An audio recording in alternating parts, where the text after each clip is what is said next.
క్రీస్తునాథుని యందు ప్రియా సహోదరి సహోదరులారా, ఈరోజు మనము సకల మృతుల స్మరణను కొనియాడుతూ ఉన్నాం. నిన్నటి దినాన్న మనము సకల పునీతుల మహోత్సవం కొనియాడాము. మరి ఈరోజు మరణించినటువంటి వారినందరినీ, బహుశా వారు ఉత్తరించడు స్థలంలో ఉంటే మరి వారికి మన ప్రార్థనా సహాయం అవసరము అనేటువంటి ఆ భావంతో వారిని జ్ఞాపకం చేసుకుంటూ వారి కోసం ప్రార్థన చేస్తూ ఉన్నాం.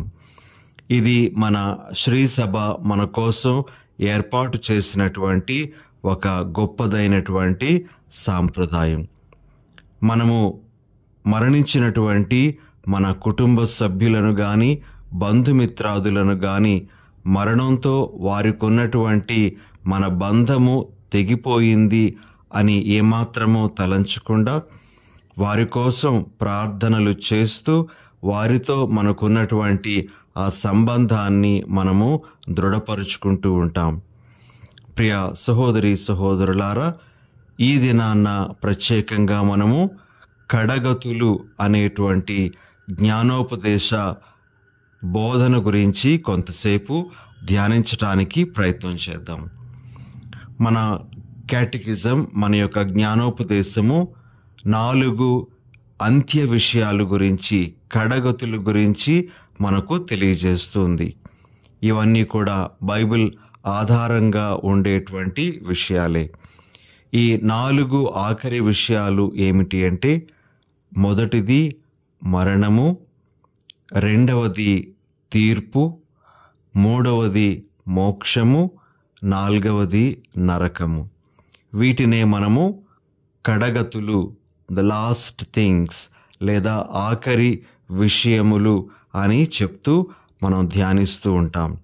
మరి ఈ 4 గురించి మనము మొదటిగా క్లుప్తంగా అర్థం చేసుకోవడానికి ప్రయత్నం చేద్దాం.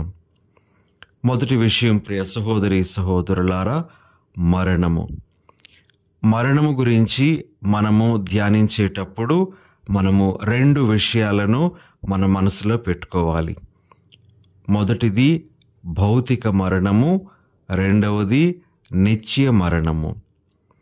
భౌతిక మరణం అనేటువంటిది మనందరము కూడాను ఎదుర్కోవలసినటువంటి ఒక వాస్తవం. అందరూ భౌతిక మరణము అనేటువంటి ద్వారము గుండా ప్రవేశించాల్సినటువంటి వారమే. మరి ఈ మరణానికి సంబంధించినటువంటి కొన్ని వాక్యములను మనము మొదట పరిశుద్ధ గ్రంథం నుండి ఆలకించడానికి ప్రయత్నం చేద్దాం.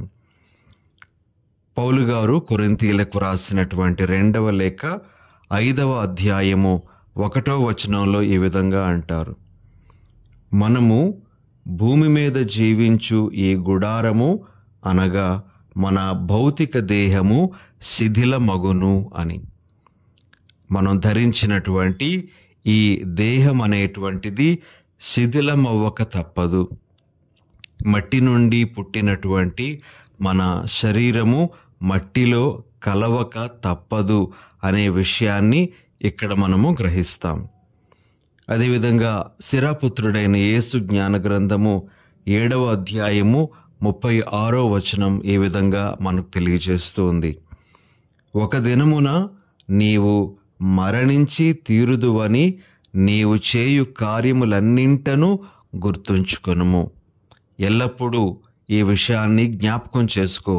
నీవు ఏదో ఒక రోజు మరణిస్తావు అని ఈ వాక్యం మనకు తెలియజేస్తుంది. అవును ప్రియ సహోదరి సహోదరులారా, మరణము అనేటువంటి ఈ వాస్తవము నుండి ఎవరూ తప్పించుకోలేరు. చిన్నవారికైనా, పెద్దవారికైనా, పండితులకైనా, పామరులకైనా, ధనికులకైనా, పేదలకైనా, ఏ వర్గము వారికైనా ఈ మరణం అనేటువంటిది రాక తప్పదు.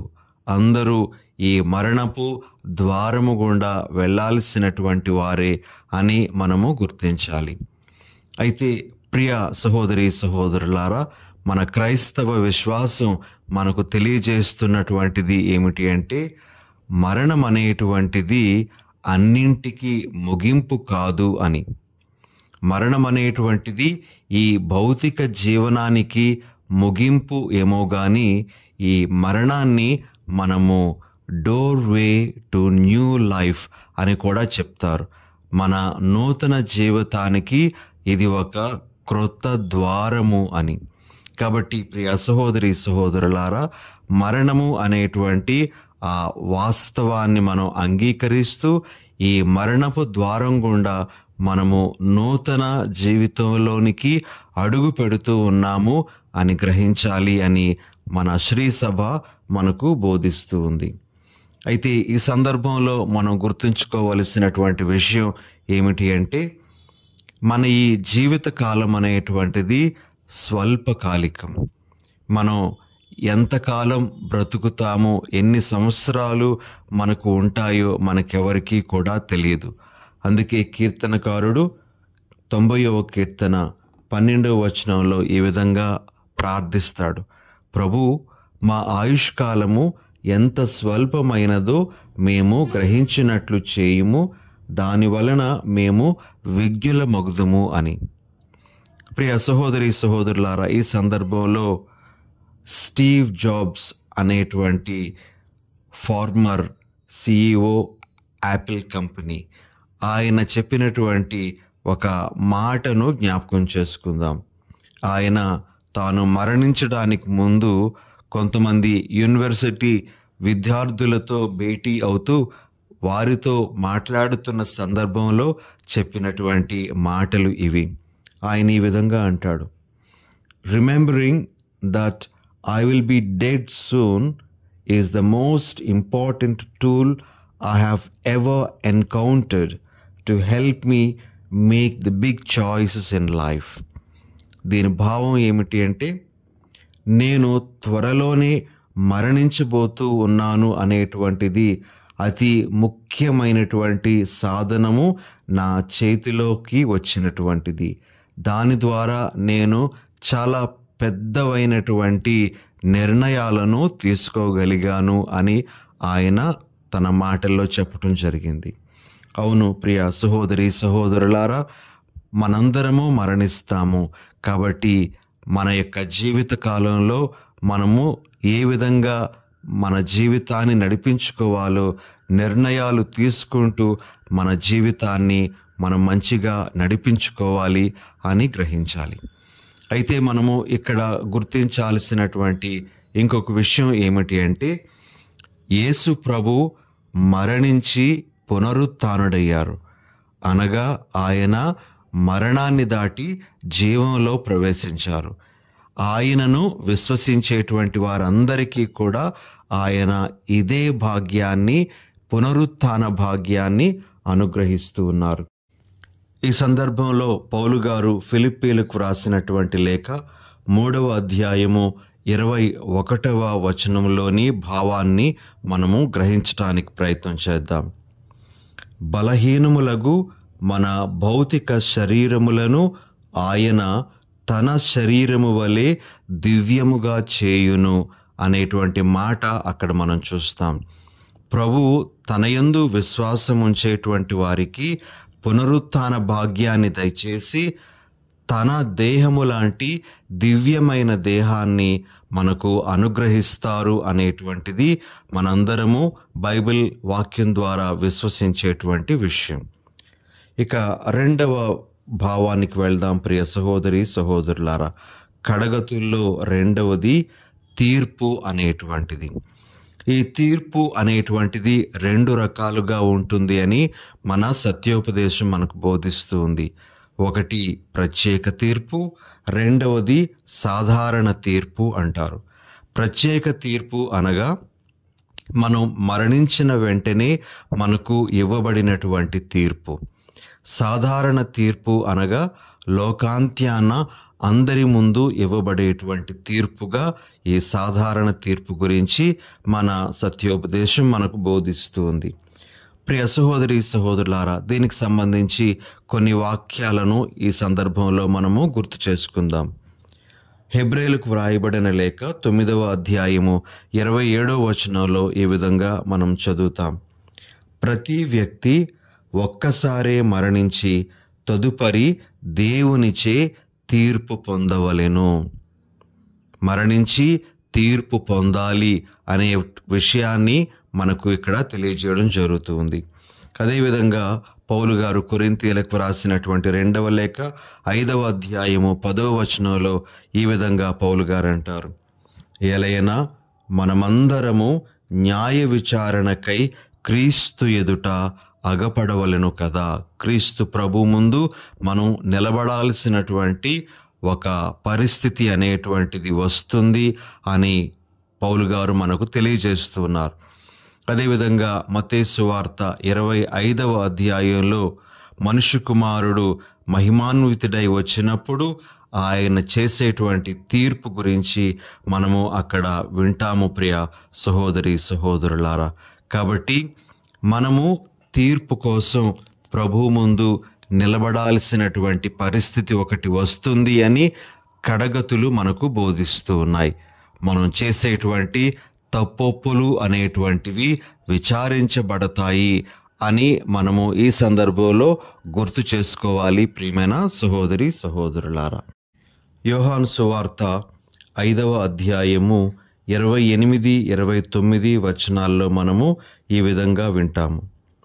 ఆ గడియ సమీపించుచున్నది, అప్పుడు సమాధులలోని వారు ఆయన స్వరమును విని ఉత్థానులగుదురు. మంచి కార్యములు చేసిన వారు జీవ పునరుత్థానమును, దుష్ట కార్యములు చేసిన వారు తీర్పు పునరుత్థానమును పొందెదరు అని. ప్రియ సహోదరి సహోదరులారా, మనం చేసినటువంటి కార్యములను బట్టి మోక్షము నరకము అనేటువంటిది విధించబడుతుంది అని మనము ఈ సమయంలో గ్రహించాలి. అయితే దేవుడు మనలను ఎందుకు సృష్టించాడు అంటే మనము నిత్య జీవితం పొందడానికే ఆయన మనలను సృష్టించాడు. మనలను నరకంలో పడేయడానికి కాదు కానీ నిత్య జీవితం పొందడానికే ఆయన మనలను సృష్టించాడు. మనము ఈ విషయాన్ని మరిచిపోకూడదు. కానీ చాలా సందర్భాలలో మనము దేవుని నుండి దూరమై దేవునికి విరుద్ధమైనటువంటి కార్యాలు చేస్తూ మనము నిత్య నరకం వైపే వెళ్తూ ఉంటాం. దేవుని యొక్క చిత్తానికి వ్యతిరేకంగానే మనం నడుస్తూ ఉంటాం ప్రియ సహోదరి సహోదరులారా. యోహాను సువార్త 6వ అధ్యాయము 40వ వచనంలో ఈ విధంగా దేవుని యొక్క చిత్తం అనేటువంటిది ఎరిగించబడుతూ ఉంది. కుమారుని చూచి విశ్వసించు ప్రతి వాడు నిత్య జీవము పొందుటయే నా తండ్రి చిత్తము, అంతిమ దినమున నేను వానిని లేపుదును అని. ప్రియ సహోదరి సహోదరులారా, దేవుడు మనము ఆయనతో ఉండాలి అని, నిత్య జీవితంలోనికి అడుగు పెట్టాలని మన నుండి ఆశిస్తూ ఉన్నారు. అయితే మనము మరి ఆయన చిత్తానికి వ్యతిరేకంగా వెళ్లకుండా ఉండడానికి ప్రయత్నం చేయాలి అనేది ఈరోజు మనము గ్రహించాల్సినటువంటి ఇంకొక విషయం. అయితే నిత్య జీవితం పొందడానికి మనకు ఎన్నో మార్గాలు ఉన్నాయి ప్రియమైన సహోదరి సహోదరులారా. మనము 3 ముఖ్యమైనటువంటి మార్గాలు నిత్య జీవితానికి మనలను తీసుకొని వెళ్ళేటువంటి వాటిని క్లుప్తంగా ఈ సమయంలో మనము గ్రహించటానికి ప్రయత్నం చేద్దాం. మొట్టమొదటిది, మనలను నిత్య జీవితానికి చేర్చేది మనకు దేవుని ఎడల ఉన్నటువంటి విశ్వాసము. ఆయన యొక్క కృప మీద మనకు ఉన్నటువంటి నమ్మకము మనలను నిత్య జీవితంలోనికి చేరుస్తుంది.